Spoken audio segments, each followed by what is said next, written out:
Did you ever need that EpiPen? I did not need the EpiPen, and if I did need the EpiPen, I wouldn't have told her because I don't need to make that ego any bigger. Oh, it seemed like there was this narrative that like you would switch the minute you saw what Jess looked like, you would be out the door.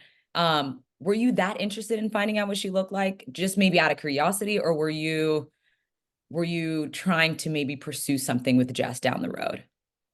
Yeah, I wasn't necessarily wanting to pursue something with her. I was engaged, so like that was the least of my concern. But I did love Jess, and I had really, really strong feelings with her, and I was extremely curious to see what she looked like. I mean, naturally, I mean, we're human. I think we go into that experiment, we lay it all down, the emotional connection we built for those days, it was real. And of course I'm curious.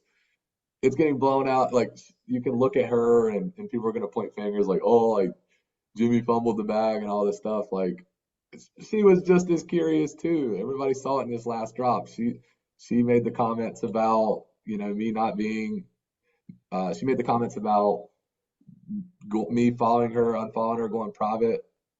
Point of all that is she took time to go through my Instagram, look at what my exes look like, and sound like she was interrogating me before I had a chance to interrogate her. Were you ever scared that you would be the bad guy? Like even just when you were signing up for the process, like 100% was scared I'd be the bad guy. I was absolutely saucing in the pods, and the bad guy's always the dude that's the heartbreaker, and unfortunately, I had to be the heartbreaker.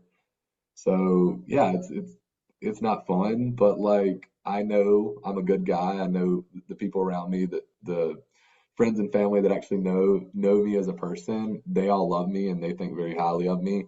I'm um I'm very confident who I am as a person, and so luckily the boys got some thick skin to deal with this, but um I I felt the whole time I was there, I definitely felt like I might have been to answer your question.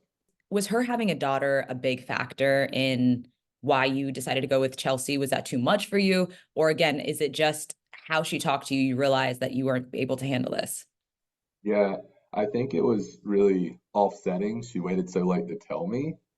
To her credit, I do understand why she waited, but we were pretty late within the experiment when she told me, and I also had a pretty heavy day. I learned a lot that day, and I felt like she wasn't patient with me, so that was a little offsetting, admittedly, but it had nothing to do with why I didn't choose her. After she told me that, she was my number one, even after that date.